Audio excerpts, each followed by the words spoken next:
Welcome to another episode of Chat GRC on the Blue-Lusional podcast, where myself, Devin, and Casey interview a new grassroots candidate every single week leading up to the midterm general election. We're just saying we're running out of time, people. It's like 5 minutes away. So let's get right into it, sir. Who are you? What are you running for? Why are you talking to us today? What's going on? Yeah, thank you guys for providing a space for me to come on and talk about what we're doing here in Missouri. So, I actually live in downtown Kansas City in the one congressional district that Donald Trump thought he would go out into the United States. We are the only one congressional district he isolated and cracked into three separate parts. Mm. So, Kansas City proper is now separated into three congressional districts. The sixth, which is up north, the fifth, which now stretches towards the east, and the fourth, which carves out the downtown corridor of Kansas City and down into the southeast. So it kind of like takes in different shapes of Kansas City now. And what that does really to the metro voice so that it breaks it apart. Mhm. I'll give an example. The Guadalupe centers here in Kansas City do a lot of fantastic work out in the Hispanic and Latino community. They offer up schools, they offer up homes, they offer up so many different resources. So in the 5th congressional district, they have a school and a campus, right? But Yep. directly across the street now, their church is in the 6th. And maybe about half a mile away, their campus is located in my district, the 4th. So Mm. that's just one organization that's now been split into three separate congressional districts. Uh. Not totally abnormal, but they were united under one leader who represented everything there. Another example will be if you look at our map currently, it takes a look at truce and uses it as a dividing line. Now, Devin, you would know this about redlining. You don't use historically racial divides to draw new maps unless you're a racist. Yep. And so that's what they did. They used truce, which stretches all the way from 70 down to they have it all the way down to 103rd Street, which is the downtown corridor, all the way down into South Kansas City. West of that line, you're in the 4th. East of that line, you're in the 5th. But again, it's people who are neighbors that have the exact same issues now have two totally different legislators. On the 4th, you have a conservative right now. His name is Mark Alford, and he's absolutely terrible. And I know we say that about a lot of Republicans, but this is the kind of guy who doesn't understand the secondary and tertiary order effects of his votes, meaning Wow. he doesn't get the consequences that he's exacting on the congressional district when he votes. One of the things he did was he voted to protect pedophiles in the Epstein files, but he gutted Medicaid. Okay, let's keep those two things very clear. Protects pedophiles, make sure that rural healthcare networks collapse. That's what their priorities are. They're so concerned about making sure they look good on paper and in public, but their morals are so deficient behind closed doors that they allow these perverse actions to happen to children. I mean, heck, even Donald Trump today came out and said, I'm going to have my DOJ pursue charges against E. Jean Carroll. Mm-hmm. Yep. I don't know how this doesn't disgust every single American in this country. Somebody who he not only sexually assaulted and was found guilty for it, but then he later defamed Yep. and was found guilty for that defamation. And at the same time, this is the same party who's saying, we also don't believe in rural healthcare or rural education, right? Because they're gutting your Medicaid and Medicare, and they know that your rural healthcare networks rely on those dollars. In just the time where that vote was taken in 25 till today, 4 rural healthcare hospitals are at risk of closing now this year. 1 has already claimed Chapter 11 bankruptcy. Huh. That's the reality.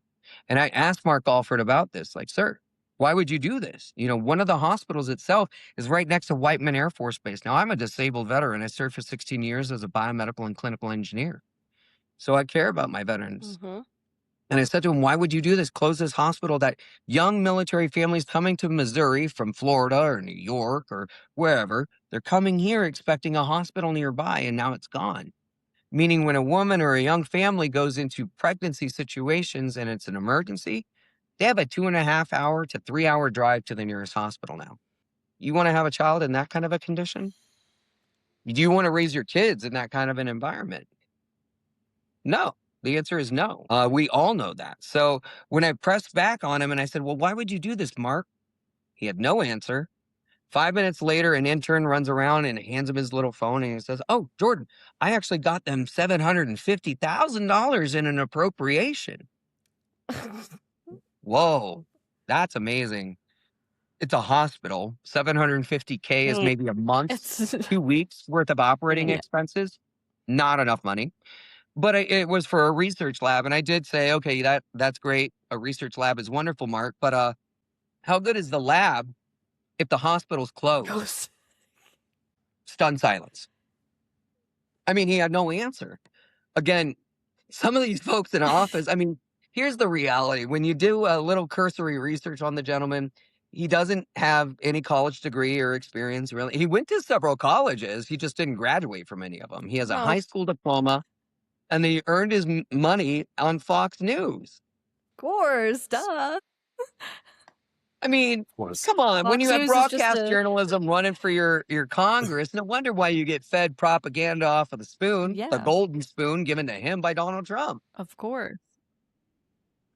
That's So that's who I'm running against. But I am very, very proud. This openly gay Democrat here in the state of Missouri, I know. we have been asked to sponsor professional bass fishing teams here in the state of Missouri. Wow. We were just out at Lake of the Ozarks. We're hosting a trap and skeet tournament, a hunting tournament later this year. I grew up in Nebraska, so it's a part of who I am. This is just who we are as people. We've also been supported and endorsed as of today by not only the Greater Kansas City AFL-CIO, but also Springfield, Missouri AFL-CIO and the state of Wow. Missouri's AFL-CIO proper. Republicans So, I are mean, like, if you want to talk about who has the coalition support with organized labor, it's this campaign right oh here, yeah, this you have them disabled veteran. sweating right now. They are sweating. I They mean, are all sweating. I mean, I've never seen so many people running around trying to talk to people I already formed relationships with 7, 8 months ago. yeah, But that's what you got to do to win. You got to form those you do. relationships early and keep them going. And people will tell you politics are won on a face-to-face basis, and I disagree with that entirely. It's not face-to-face because that's very, very surface level. hmm Politics today is on trusted relationship to trusted relationship. Yes. And if I want you to trust me, I have to give you my trust first. And if I want to know what your pain points are so I can be a better legislator and advocate for you, then I got to be vulnerable with you. So I live by a lot of phrases, and you'll hear that from me in my campaign all the time. This phrase is vulnerability begets vulnerability, trust begets trust. And when you live your life like that, people are more receptive to you. I tell you what, I've never met a stranger in my life. I either sit down with a new friend or someone who's already a friend. And again, when you go around with that mentality, no one's your enemy. Yeah. But the Republican Party will tell you everyone's your enemy. Oh yeah, the Democrats are the enemy. They're the violent left. Even though you're over The here enemy sitting within. down having coffee with constituents on a daily Right. basis. That's just what they like to pull. But Yeah. well, I think people want to know why you decided to run for Congress and take out this administration. So let us know what inspired you to run. Man, it's a good question. So, all right, so I'm a three-time survivor of self-harm, and I had experienced two events while I was active duty, military sexual assault. They were both difficult to overcome, but Mhm. through years of therapy and discussion, I'm able to talk about them now today. I live a sober lifestyle today.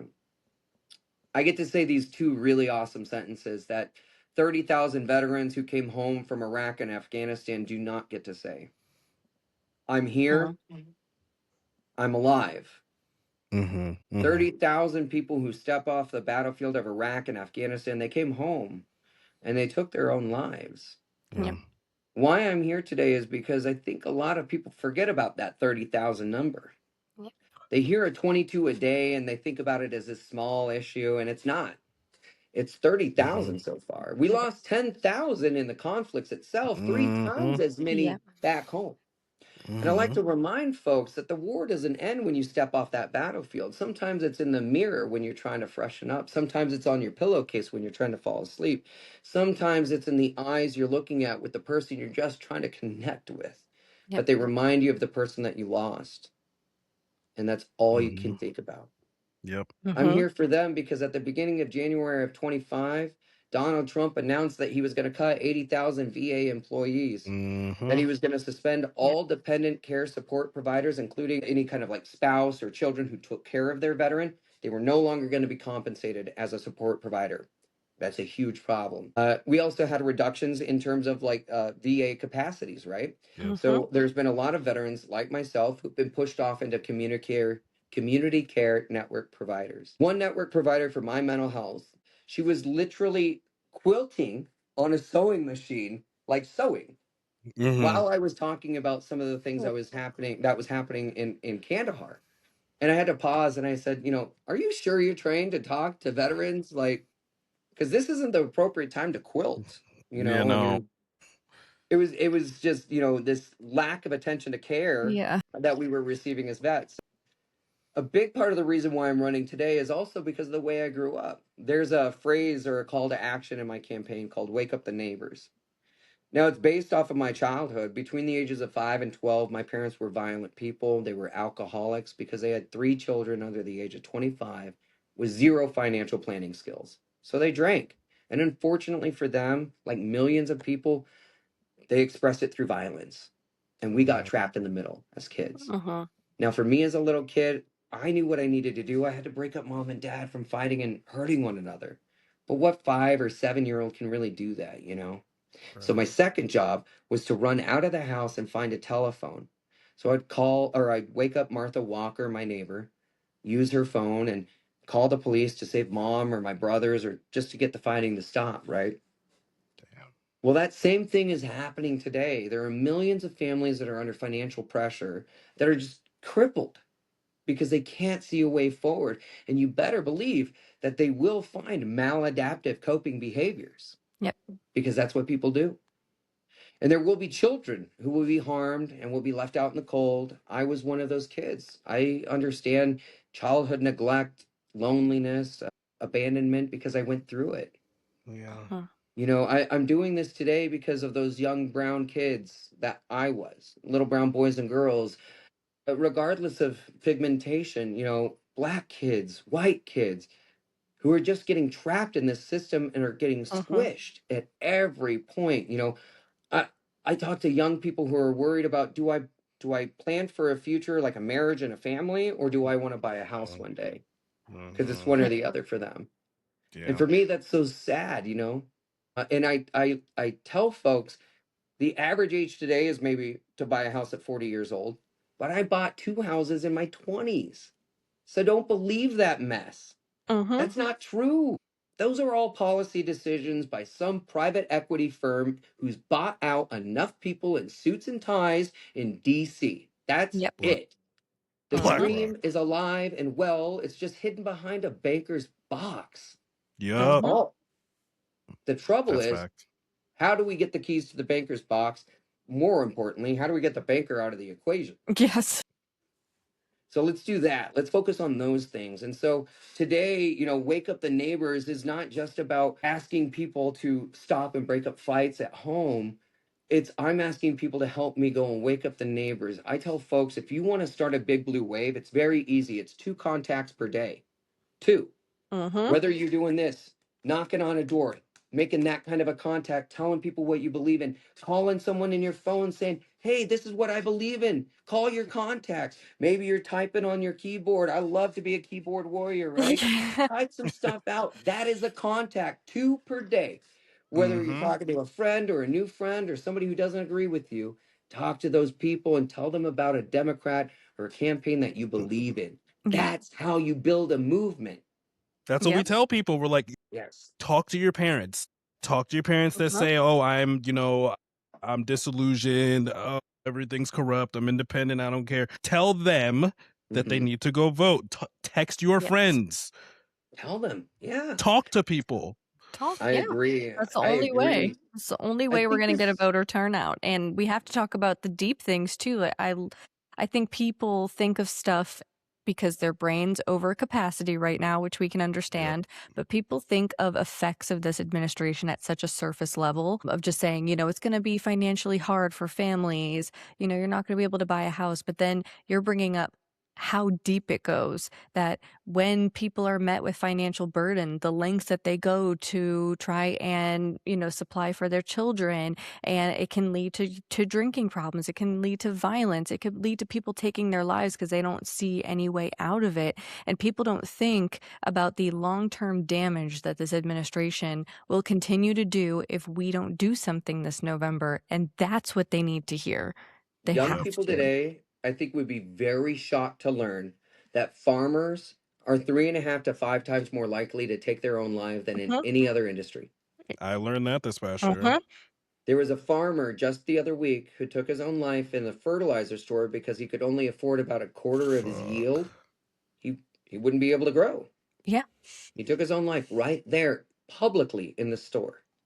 And you hear those stories all the time today. It is terrifying, Mhm. and this administration wants to run on a pro farm legislation, but I cannot seem to find a single place where it's benefiting Yeah. farmers, No, they or want to take their anyone for farms. that matter. And I think what you're talking about, Casey, is what I've said on the road a lot, which is it's my personal belief that when I see out here in America the way people are acting and responding to one another, I see a country of people who are living in political and social trauma, and they're in Mhm. a triggered state, and they're acting as if they are all traumatized people, meaning they are on anxiety level 10 every day, Yes. Every suspicious day. of everyone. Are you my neighbor or are you my enemy? Mm. This campaign also serves to answer the question about neighborliness. I built it off of a parable a lot of folks are familiar with, the parable of the Good Samaritan. And Mhm. just real quickly, in the story, a Jewish person is beaten, left for dead in the middle of the street, robbed and naked by two Samaritans.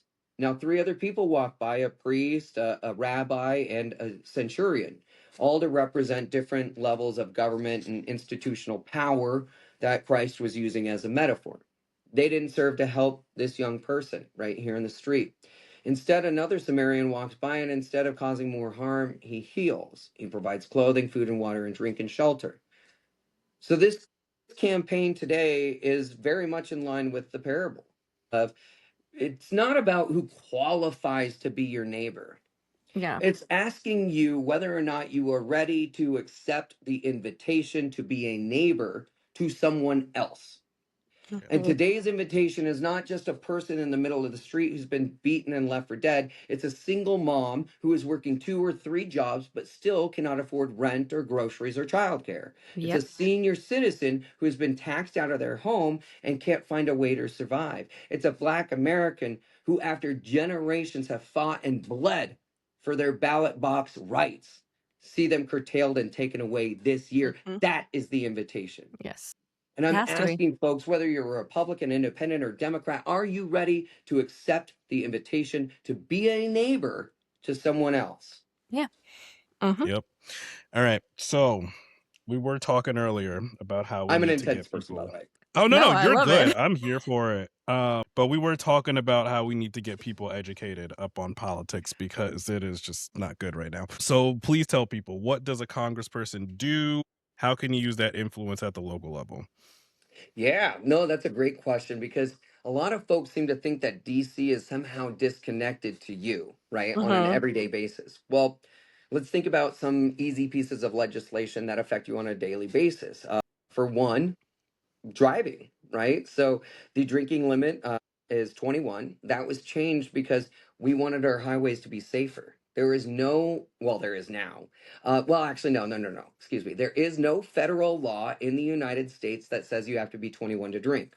It's only state law. But the way that the federal law was, or the federal government was able to execute on that was because they created legislation Mhm. that stated if you want to receive beneficial money for your states and highways, you're going to increase that age limit to 21 because we want safe roads and highways.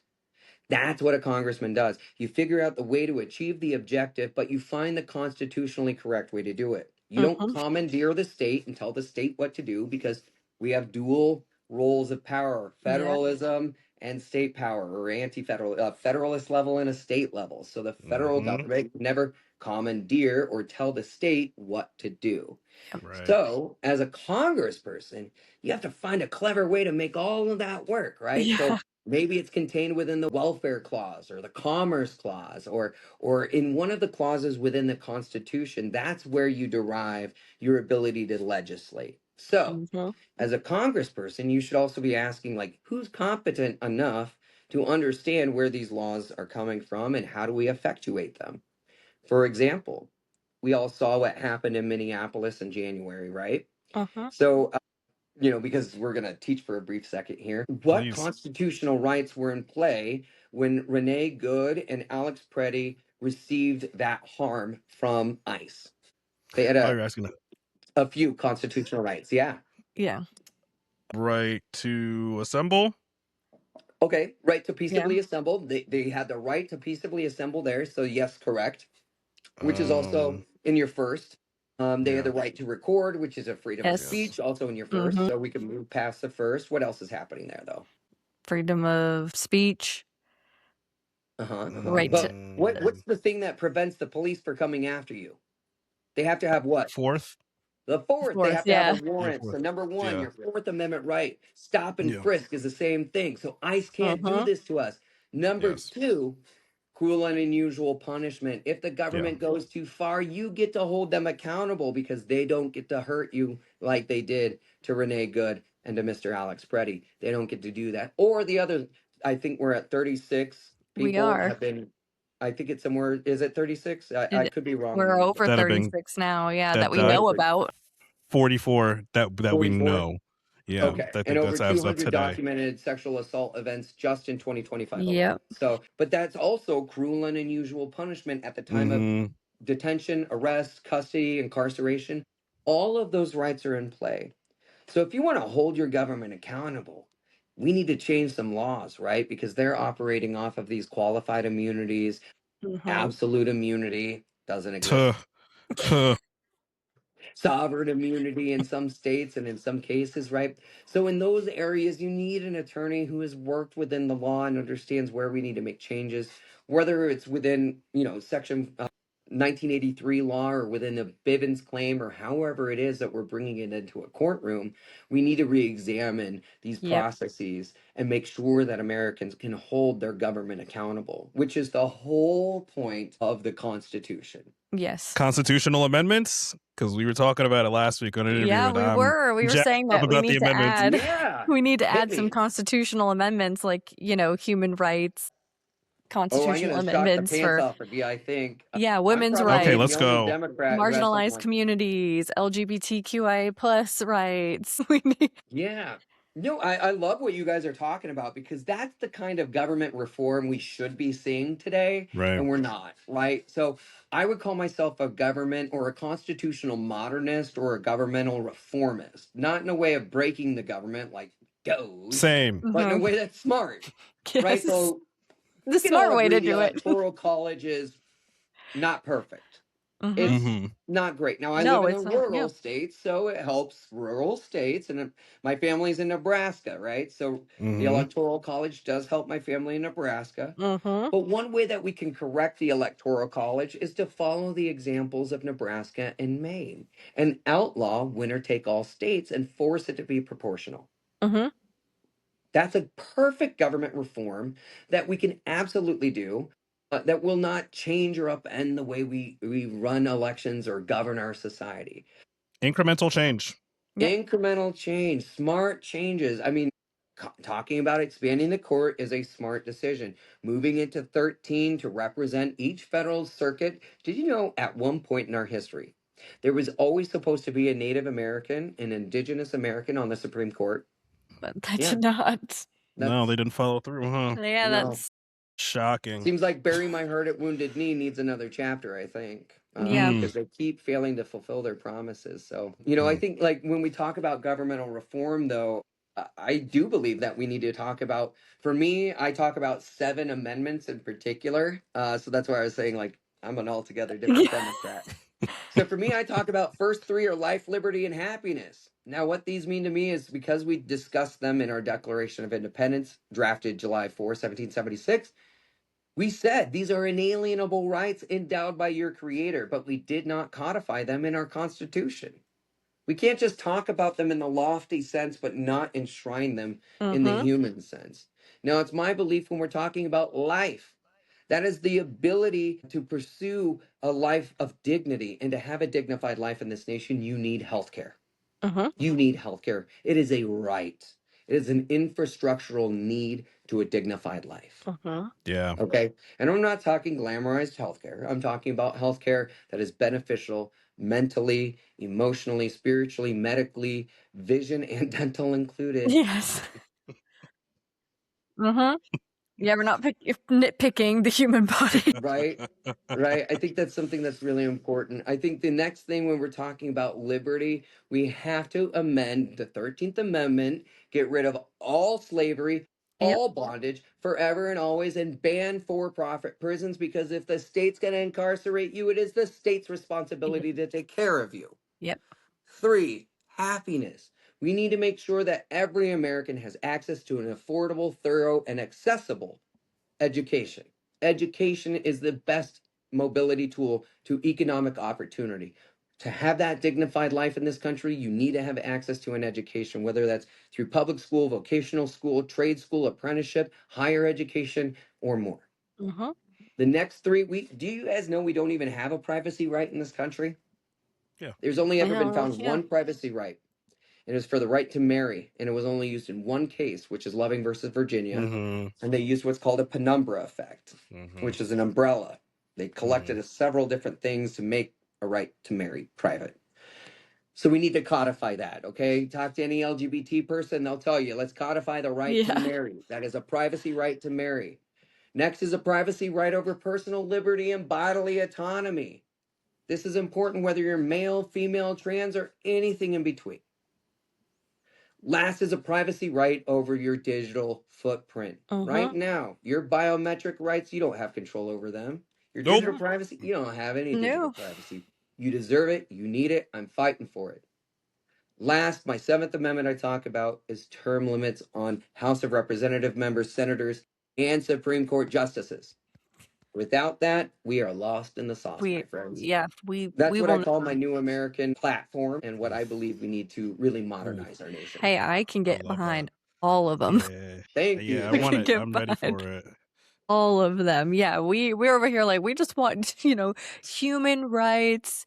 I want to see reparations for Black people. I want to see reparations for anyone who's been harmed by ICE. I want trials. I want Yeah. Well, I just the I don't know if LGBTQ I'm. community, women's rights, those have to be in the Constitution, that they're human rights. Like, I why think it's aren't time they? for the modern New Deal. The modern New Deal. Yes, And that's what I'm talking absolutely. about tonight. Yeah, Okay, I like that. I I like like that. it. Modern New I Deal. like it. Thank you. Thank you. Hell yeah. But I let's do it. wanna focus a little bit on Missouri right now, just because you're the first candidate we've talked to in Missouri. And I think a lot of people, they don't pay attention. And they only pay attention to the big states. Let's be real. A lot of them pay attention to California, Florida, Washington, but they don't think about the smaller states like Missouri and how they're being affected by this administration. Taylor Swift lives here, guys. I know. Taylor Swift's there. Travis Kelce. They really only care when they're, and the stadium isn't even there, right? The stadium isn't even there. So we don't talk about that here. So we really need to talk about Missouri. Yeah. No, let us know, like, when you're sitting down with constituents, what are the biggest issues they are facing with this administration across the board? Yeah, so great question. This administration has done a number on Kansas City. So we are the only congressional district that Donald Trump zeroed in on and broke into 3 parts. So that's number one. And what folks are mostly concerned about when we're talking about Jackson County and the metro area, we have hundreds of thousands of Black Americans who are terrified about losing their ability to express themselves at the ballot box. Yeah. Same is true for Hispanic Americans in the Northeast. They were also broke into 3 parts. same issue. And then furthermore, if you have a conservative who's representing the downtown corridor of Kansas City, what does that say for people who utilize public schools in the central part of the city when they believe in things like private schools or parochial schools getting vouchers, or robbing any kind of public transportation for folks to mobilize themselves around the city? So, when we're here in the city, we have a lot of issues related to those kind of urban related matters. When I'm out in the rural community, it's a little bit different, but not too different, because they're mostly concerned about, where are all the jobs? How do we make sure that we bring young people back into the rural community? How do we make sure that farmers, family farms, aren't being bought out by corporate farms anymore, and we can keep people afloat? So all of this is really related to community economy kind of issues. Yeah. And so what I've noticed is, talking to thousands of people over the last 15 months that have been running this race, and I put over 35,000 miles on the vehicle to do it. It's been a slog, let me tell you. I'm proud as hell of this campaign because, look, even though I did all that since last June, I have been living off of military disability income only. I am very much anti-Citizens United. I am showing the world how you get it done. I've taken $0 from any political action committee whatsoever. And I am number one on the ticket today. I will be at the top of the ballot for Democrats.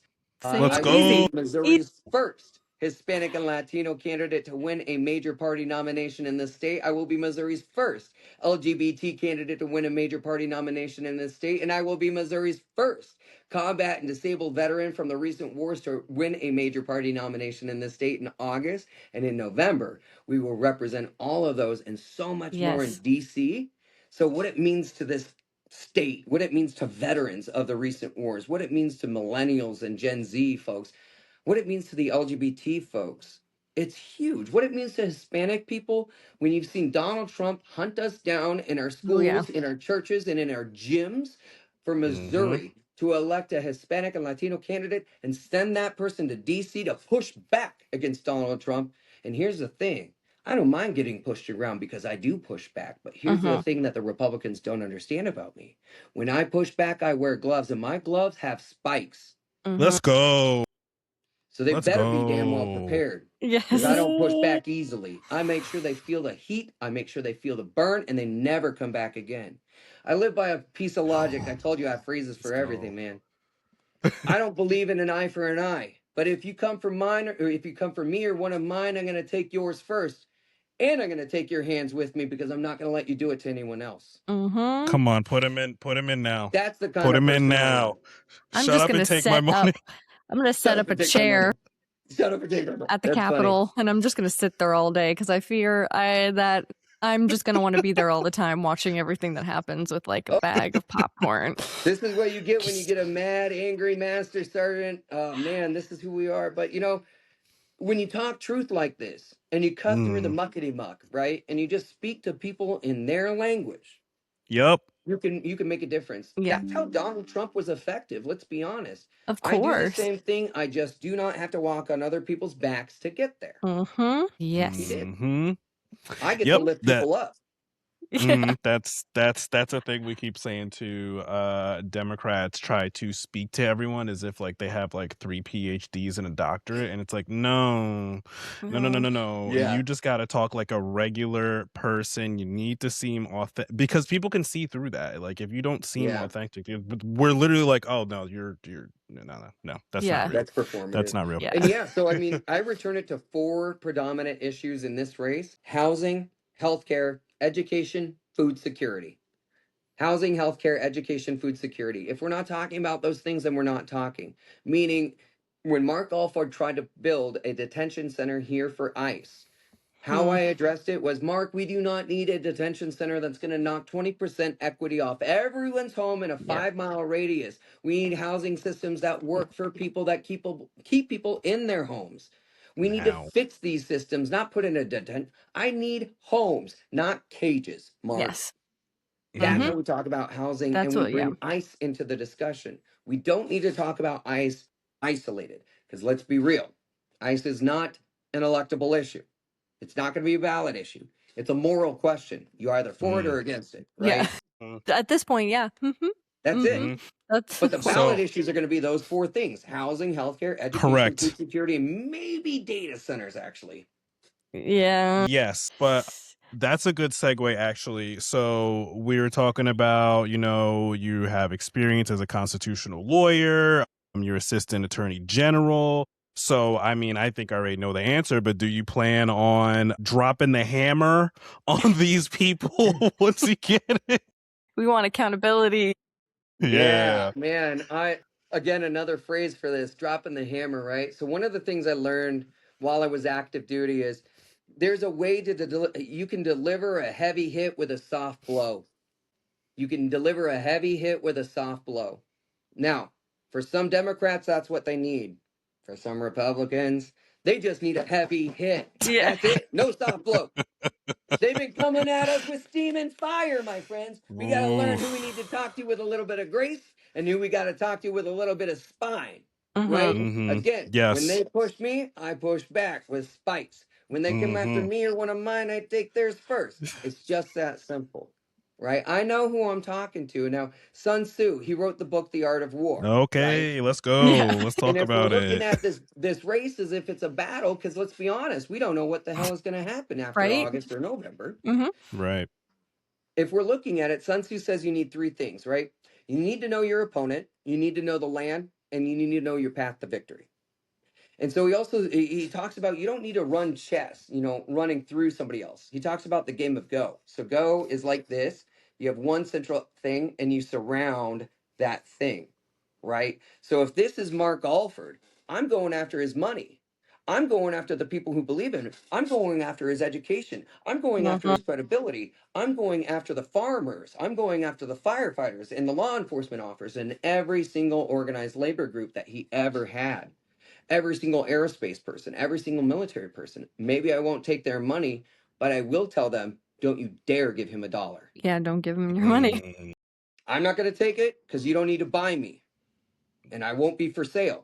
But I promise you, I will know it if you give him money and I will hold it against you Mm-hmm. I will because I'm find going to you. win. I will find you. It's all public knowledge. Okay. Okay. Yes. All right. I love the Sun Tzu reference. Don't interrupt your enemy when they're making a mistake, right? Yes. Oh, yeah, for sure. And you don't have to help them either. You The don't have to hammer of help them either. justice. Keep Hands telling off them it's that. hard. Keep telling people that. Yep. I, Well, I yeah, oh, go sorry. ahead. No, go.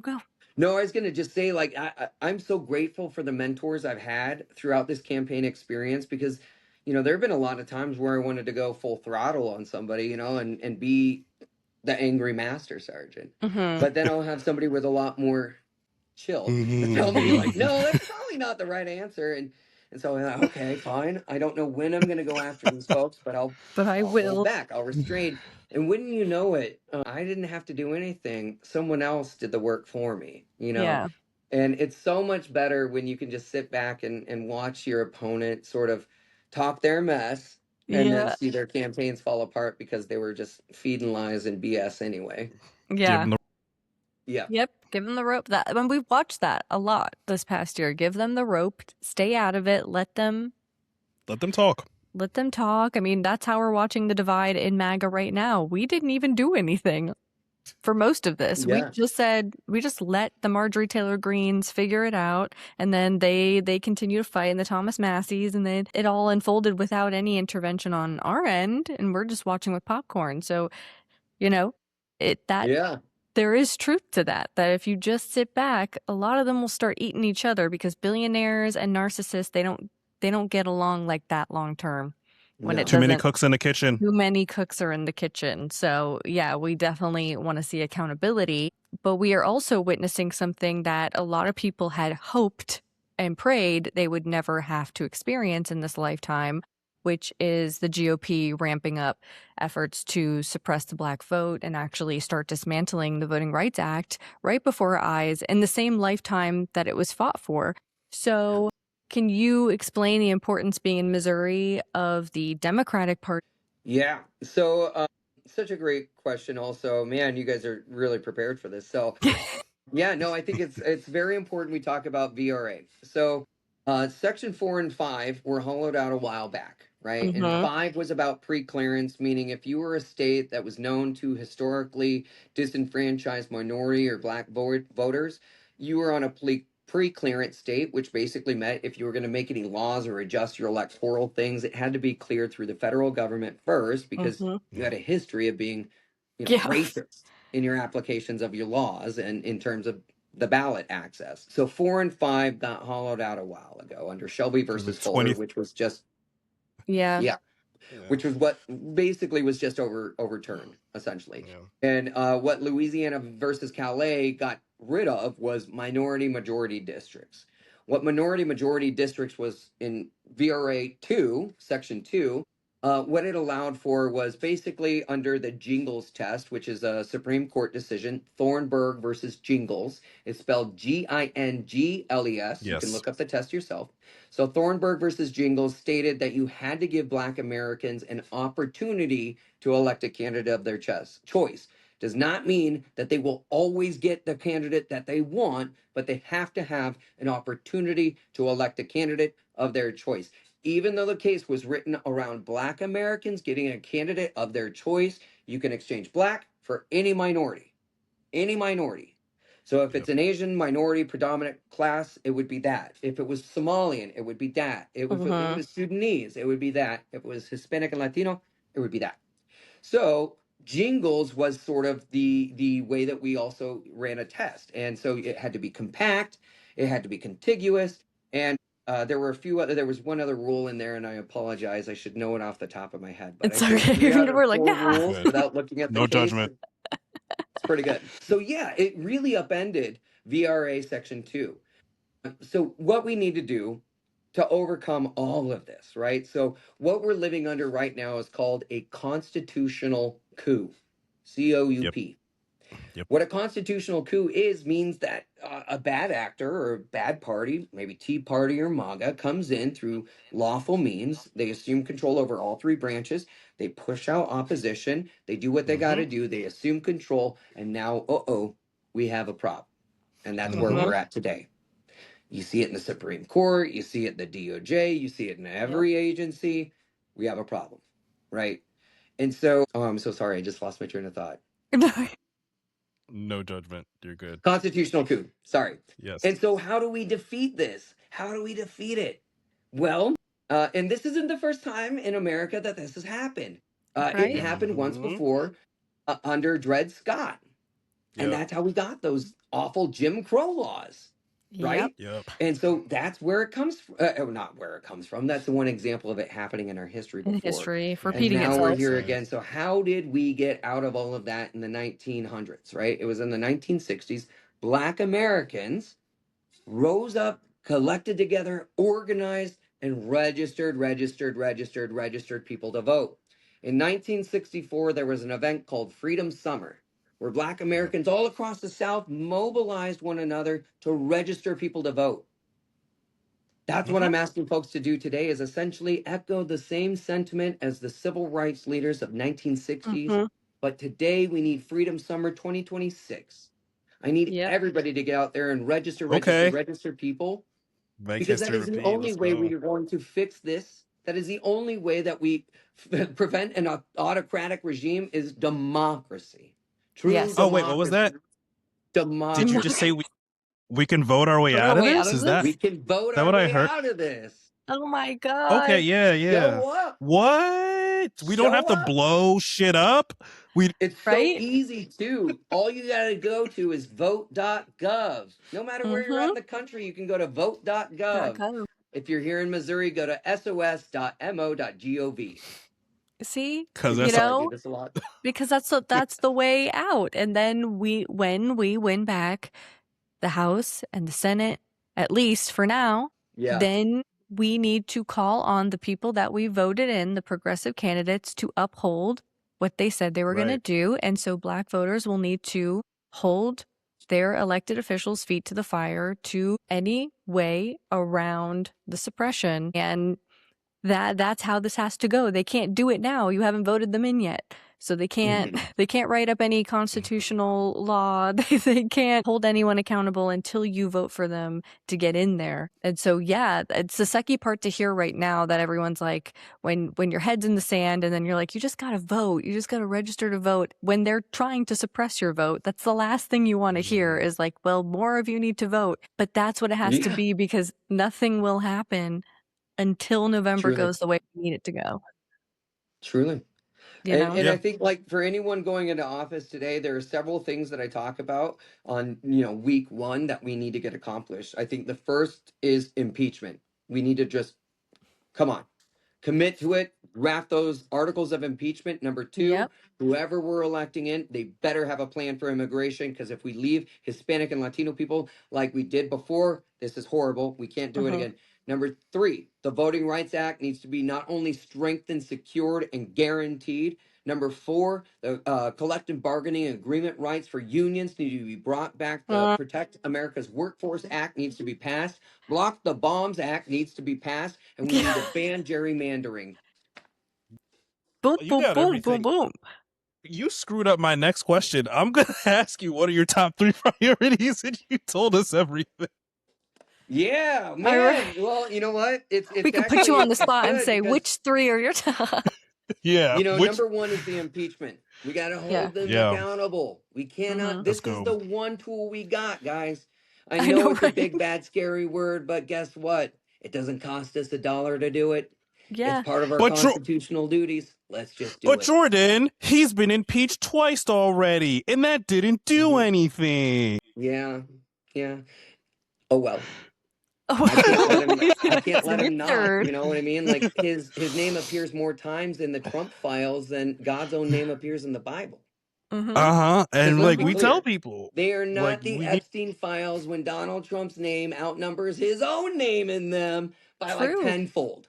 And we're rolling this as if he's the only one that you guys are going to try and impeach. There's an entire cabinet. So many people. He might not even be around to be impeached. You know, come on, guys. I've had my eyes locked on Clarence Thomas for a minute. I'm not going to lie. Right? Ooh, start with him. Ooh, let's go. Yeah. I mean, and if we have enough senators, it's a little personal. Clarence is from Nebraska. I'm from Nebraska. He's from the Missouri Attorney General's office. I'm from the Missouri Attorney General's office. So, I mean, I got to make sure this sucker is gone, because I'm not going to follow in this guy's footsteps. I can't. We got too many things in common, so I got to. There's a whole list of people that are gonna need to get the boot swiftly. And it might not, like we said, who knows? He's turning 80 in like 2 weeks. And he is not looking good. He can barely stay awake. So we are like doing this as if he might be around when these impeachment happen. But if not, we've got J.D. Vance, we've got Mike Johnson, we've got an entire cabinet, we've got a Supreme Court, we've got so many people that we need to go through. So it's going to be an all hands on deck situation starting January of 2027. You're going to be busy. You're going to be busy. We're looking forward to the trials. Yeah. You know, I think outside of impeachment, though, I think the biggest things right now, shoring up the Voting Rights Act and banning gerrymandering, those have to happen right away. We have to protect our electoral process. Number one, that has to happen. VRA, gerrymandering. We need to contain ourselves when it comes to global entanglements. Look, my grandmother taught me something very simple, and I don't know how the Republicans don't get this. You are who your friends are. My friends don't commit genocide. My friends don't starve women and children. My friends don't bomb people in the humanitarian lines. My friends don't also ask us to commit war on their behalf. Like, that's just not something my friends do. You know, and I expect allies of the United States to uphold themselves in the same way that we hold ourselves, and that's not a perfect sentence. I know. But we need to hold ourselves to a better standard as well. And we need to make sure our allies are rising up as well. Because if we're not ensuring that human rights are guaranteed globally, then we are failing to uphold what is written on Lady Liberty's book. It's not just there for Ellis Island. It is written there to be a beacon of light for everybody across the world. one thing that is important about the Statue of Liberty, right? She's holding up the torch. A person of courage understands that if you want to bear light and truth, to be a torchbearer means you understand a certain degree of burning, discomfort, and fire. But you pick up the torch anyway because you understand that there are thousands of people behind you that need to see the light and the truth and the path forward. So you pick it up despite the burn and you march forward. Mhm. Ooh, And you that's a don't let bar. I it go. got goosebumps. I got goosies. I know. That's why That's a I'm bar. like, this question I'm excited for because I feel like you're gonna have such an inspirational answer to people. Right. But we ask every candidate this question Go because for it. it's one of the most important ones.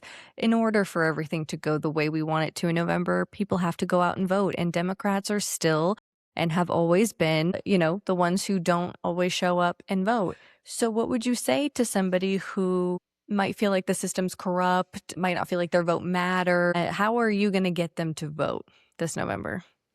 Okay. Great question, also. Because Mark Alford in my congressional district, the Republican didn't win, but neither did the Democrat. Mhm. The couch won. The couch got Mm. 208,000 votes. Mark Alford got about 195,000, and the Democrat in the race got about 97,000. The couch won. In my state, 800,000 to over 1 million people are not registered to vote. That's crazy. That's And crazy. we're a small state, my friends. We are a small state. We We only have 6.5 million people that call Missouri home. And we have up to 1 million people, a little over, who might not be registered to vote. That's a problem. Come on. So when you Getting me say your nervous. vote doesn't matter, in effect, your vote actually has more weight when you think about it, because people aren't participating in the process. So if you really want to be an agent of change, if you want to see things differently, if you don't want to be influenced by your politics and you want to influence your politics, you need to get off of your butt and you need to vote. If you want your constitutional rights, if you want your civil rights to survive, you're going to have to make contact, because democracy is a contact sport. It only survives with your participation. If you want people to vote, you got to speak truth. None of this flowery language about I'm perfect. No, it's about who you are. I have overcome self-harm. I've overcome sexual assault. I live a sober life because it is how I have found peace and tranquility for myself. And I get to mentor veterans in Johnson and Jackson County courts today, making sure they don't go into harm in prisons. One of the cool things about me as a Democrat, I face nobody is, I am not afraid of anybody, because I get my confidence from Christ. And what I mean by that is, you can talk all the mess you want about me. At the end of the day, I talk to my Christ and he reassures me. You can talk all the good things you want about me, but at the end of the day, my Christ humbles me too.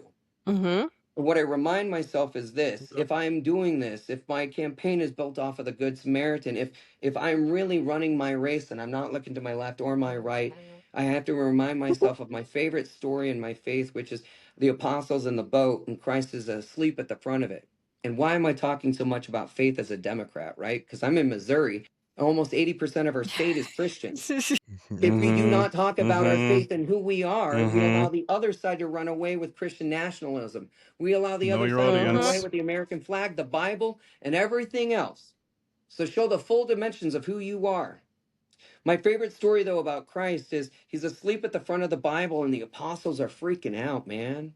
They're like, waves, the water. So Peter goes up to, or Simon at the time, goes up to Christ and says, wake up, wake up. Surely we're going to die, Lord. And he wakes up and he looks back and he says, oh, ye of little faith, who commands the seas and who rebukes the wind? For it is I, the Lord your God. And so for all of us today, whether you believe in Christ or any higher power or nothing at all, that's up to you. I'm not here to evangelize or proselytize. I'm here to just tell you how I believe. And what I believe is this: if Christ is asleep at the front of my boat, then why am I worried? I do not control the winds. I do not control the seas. As you can see, I do not have a long white beard, so I'm not a judge. I don't live in the sky. I don't have long black robes. So I'm here to be an advocate and a representative. And if my Christ is asleep at the front of my boat and my judge is up above, I'm good. I know what I need to do. I need to stay calm in the middle of the storm and not worry about the Republicans or the independents or the libertarians or the Greens. Right? Instead, I need to remind myself who I am. Remember the house you grew up in. I was taught that a long time ago. Remember the house you grew up in. Where I grew up, 1129 9th Avenue, Sydney, Nebraska. A 2-bedroom house, 900 square feet for 5 people. It had no glass windows in it because my parents broke every damn one of them.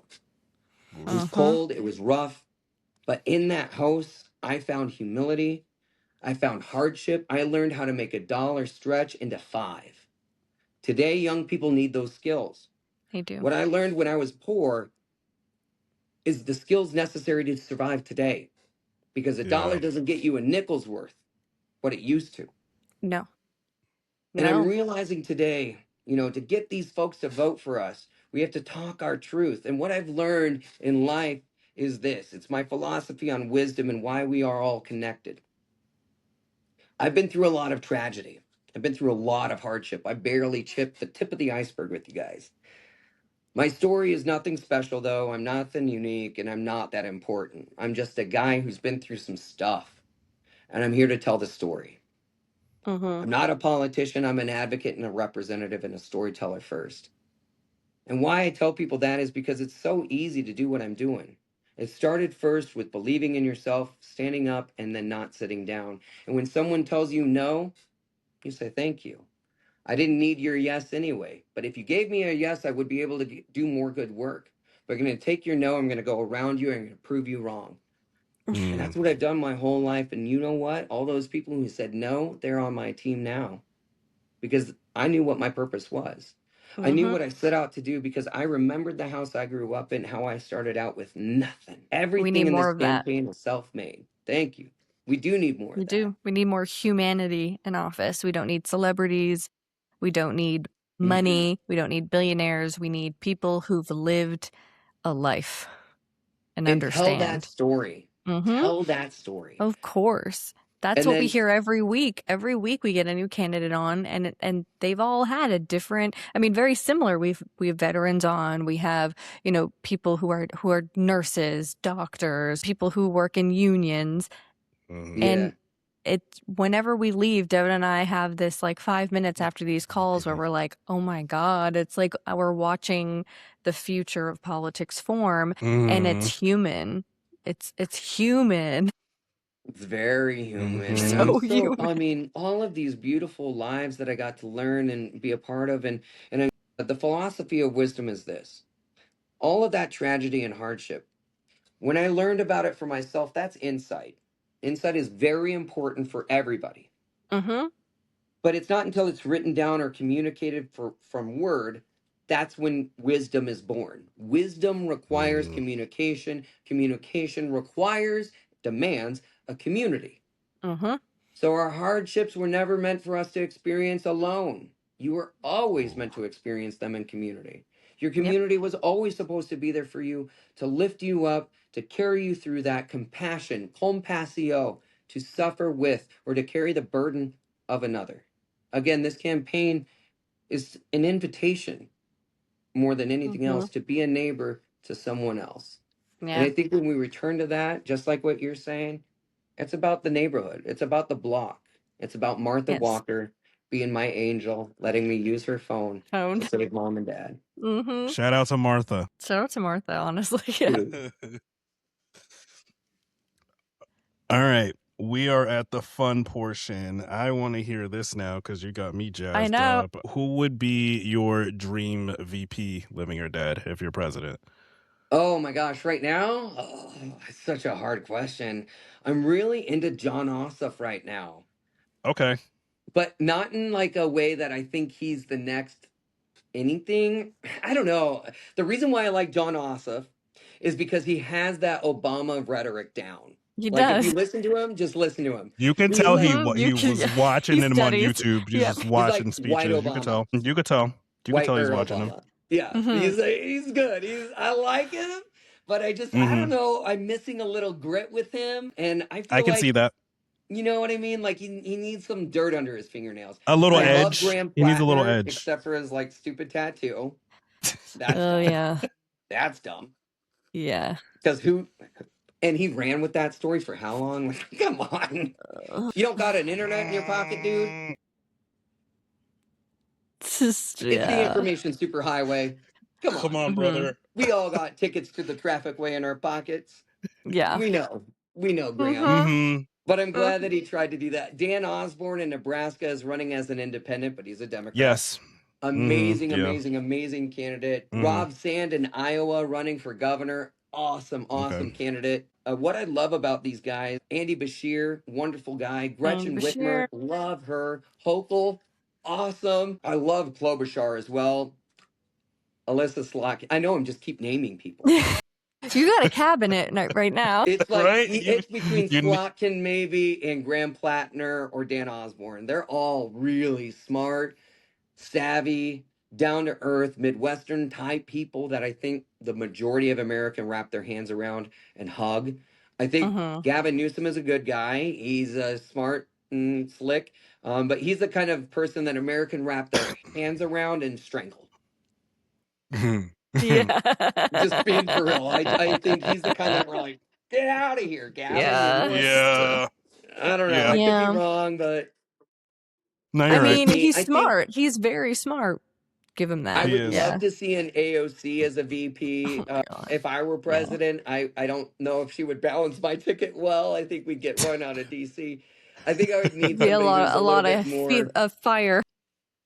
I'd need somebody with more masculine energy than me, which is why I think Graham Plattner or even Amy Klobuchar, and I mean that in a positive way for Amy. I know she is more masculine than me. I do not take offense to that. I am a proud gay man, but she is tough. I feel like you give it off. Like you're coming with the spikes. Yeah. Oh, I appreciate that. I do, but Yeah, if don't you ever meet Amy, do not make her angry. I Do not know. make her Yeah. angry. I Yeah. love Yeah. her, though. I You don't love make. her. You don't. Yeah, make she's her about that angry. action. Yeah. Yeah. Well, I'm also kind of excited to hear your answer on this. So we do a fun little would you rather, and we've seen a lot of international trips recently. Trump's been going airborne, and he's got his handlers to kind of keep him in line. So if you were Trump's handler, which international trip would you want to handle him on? China or Iran? Both very different. China. 1,000,000,000 billion% China. And I'm on record saying this for a very long time, at least a year now or more. What happens to Ukraine, Taiwan will follow. Yep. As Americans, keep this in mind. What happens to Ukraine, Taiwan will follow. Thank you. China is more important right now than in Iran. I know the gravity of the situation in Iran. China is the force behind Iran. They are the puppet master behind those strings. So is Putin. Yep. Come on. China is more And important. they're- That's the big fish. You and don't they're cut trying. the head off the Hydra. You cut the body. You cut the body off the Hydra, not the We head. said it. China is the body. On the They're podcast trying. like 2 weeks ago, we said that exact thing. We were like, We said everybody's that. like, no, yes. Yes. They're like, no, they're Yes. not getting that aid package. Sorry, he sold them out. Yes. No, I It's not believe- coming. I believe Donald Trump is going to falter on the $14 billion arms deal Yes. he made Yes. with Taiwan. Yes. Yes. Yeah. I know he will. That's what He we said. showed up Yep. thinking that was his shiny object that he had over them. He landed in that plane and he got off skipping, and they were like, try He it, said do they it, might- try they it. Literally might handing get China it. a victory in the South China Sea. It's Yep. going to hand them Taco. a victory in the South China Sea.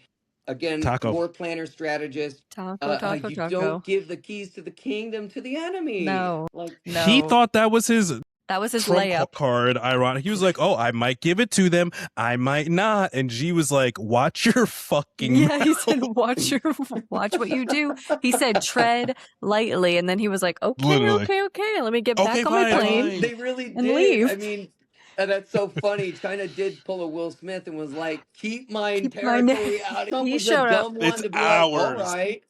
Right? Like, that Buddy, was just an embarrassment of a trip. It really was. Him bringing Elon and all the billionaires, and he's like, we're going to get some business deals. And then China was like, We didn't get chips. thanks for We coming. didn't get jets. We Yeah, didn't get they were- anything. It was almost They like said, they "No, didn't you're-" want them there. They were like, I don't remember inviting you to this summit. No. You're getting nothing. You're going to give us Taiwan, okay? And then you're going Yeah, to get back on that plane and and you're go going to home. shit on yourself. Hmm. But you remember we had a bunch of kids jumping up for you. We know how much you like that.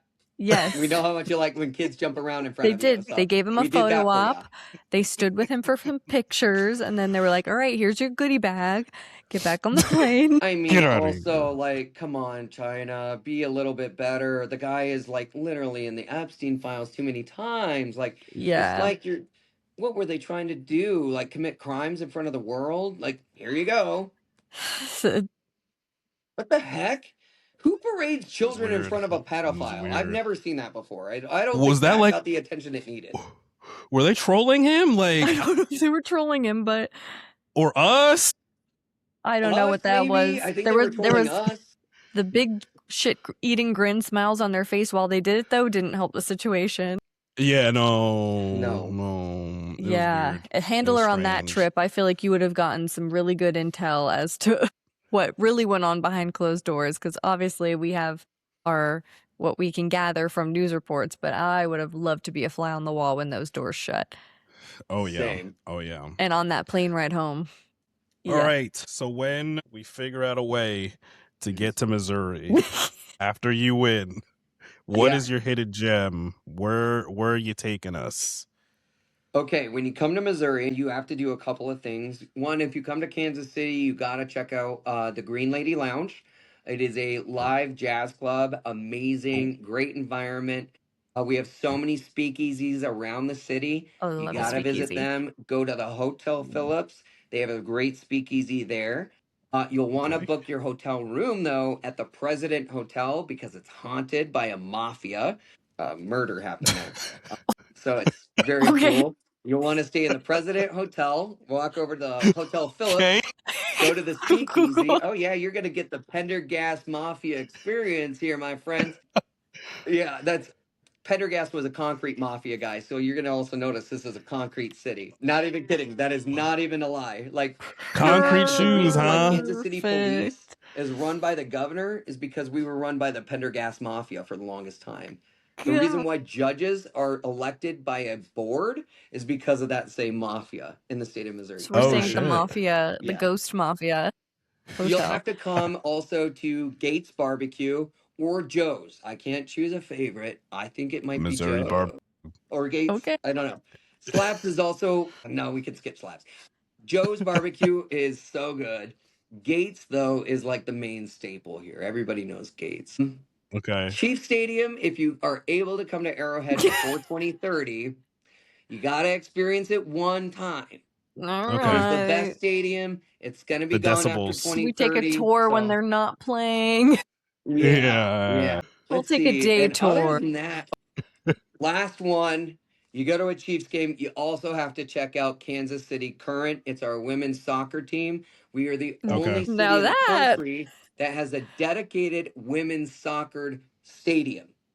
Women's Nice. soccer I can get stadium. It's behind. dedicated to the women's soccer team. Okay. No one else plays there. It's awesome. It is the best stadium in the area. I'll take that tour. Okay. Port KC is absolutely amazing. So yeah, you'll have to come and check out our riverfront. I mean, we've got development all over the city happening. So Yeah. it's a really Okay. great place. Okay. I'm already down Okay. with a speakeasy. This is where I come. My basic white girl comes out. Because I hear a speakeasy and I like levitate. I Oh, hear you got to dress up for it too. $18 cocktail. What I love Speakeasy about and Kansas barbecue. City is we have a very strong Italian presence, Irish presence that all get really into that sort of stuff, you know. So, like, the Yeah. Irish folks also around here like to celebrate their culture and heritage Yeah. more than just in March. Like, our Irish festival, I think, is either June or July.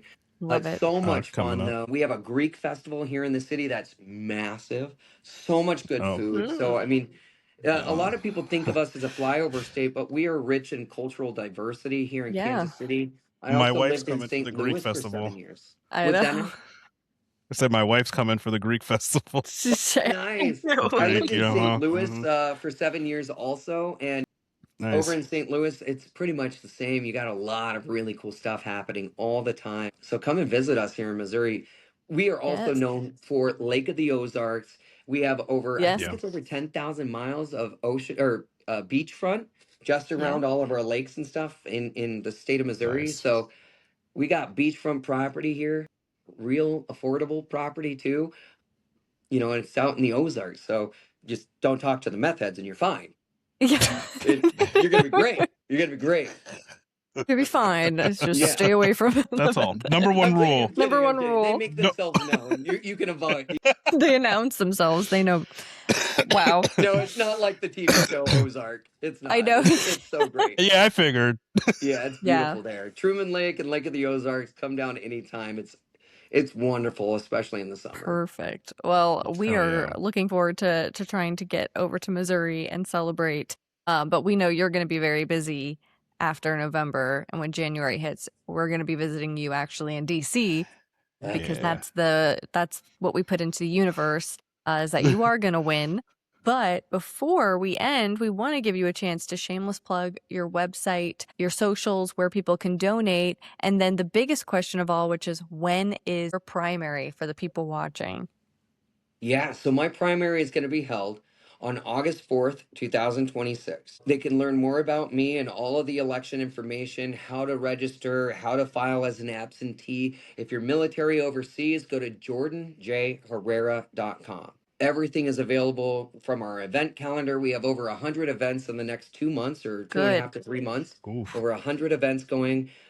Like I mentioned, we just got massive endorsements all across the state, and we're expecting anywhere between 40 to 80 more unions to follow suit in the next couple of weeks. So I'm expecting a trajectory up very, very soon. So Jordan J. Herrera, and you can find my social media from there. I'm on Facebook as Herrera for Congress. I'm on TikTok, Herrera for Missouri. I'm on X, Blue Sky Threads, Instagram, He's everywhere. Facebook, you name it. I'm on All Snapchat. bases. I mean, you want to text me on LinkedIn, I'm on there too. He's on there too. And Find him all on of that's LinkedIn. available. All of it's available. So our merch store is also live. So folks can buy their yard signs, their t-shirts, and Okay. yeah, it's all there. Perfect. Hell I love yes. it. Yeah, Hell I yes. mean, come on, guys. We say this every single week, twice to you in a week on the main episode and on our grassroots candidate interviews that you need to check your voter registration now. You need to be actively checking it. Don't We wait. obviously are witnessing all the ways this GOP is going to try to maintain their majority. They are not canceling elections, but they are doing things like gerrymandering, like voter suppression, and, like people checking their voter registration and all of a sudden they're not registered to vote anymore. That's crazy. We have to be proactive in this election cycle. So be checking that voter registration. And Jordan, before we go, let them know about this closed state primary situation for those that need to listen up if you're not registered as a Independent. Democrat or Right. Republican. So in Missouri, if you have not declared a party, which in the past you didn't have to, but now you can. So if you have not declared a party, you need to declare a party. So if you want to draw a Democrat ballot in the primary, you need to declare yourself as a Democrat. Draw a Democrat ballot. That's what's called a closed primary. It means we don't allow independents, Democrats, or independents, Republicans, or unaffiliated folks to participate in our primary elections. So if you want to vote as a Democrat or in the Democratic primary, you need to register as a Democrat and pull a Democrat ballot. Actually, I don't think you have to register as a Democrat. You can just select to pull a Democrat ballot in the primary. Perfect. However, you do have that option to register as a Democrat today. That really does help us to reach out to our audiences and really get the network activated and moving. That's how we reach that blue wave and who we know how to reach out for 2 contacts a day. Yeah, and guys, it's not like you're sealing your name to a party. You can change it after. You want to live your life like that, where every couple of years you have to move it back to Dem to vote in a primary. That's fine, but you don't. It's not like you're signing yourself over to the Democratic Party for the rest of your life. Right. It is not written in blood. But that was all we have for this week. So Jordan, we want to thank you for taking time to come on to the podcast and sharing your story and sharing what you plan to do for your constituents in Missouri. We cannot wait to see how August goes and then November. And then hopefully the next time we see you is going to be in person in DC to talk about all the great things that you're doing. Thank you so much. I really appreciate your time tonight, guys. And I apologize about my phone. I even had it on a charger. I was like, that how am means I we were having a dying? And great it's charging. conversation. It's all right. Yeah, no, that's how life all works. good. We're having great conversation, Yeah. and it is what it is. But Well, thank you. thank you so much for joining. And guys, we'll be Thank back you. again next Thursday for another Chat GRC all the way to November. Okay, we've got like less than 5 months left. Less than half a year. That's crazy, but it's exciting. nervous. So thank you guys for watching, and we'll see you guys next week. Bye. See you next week.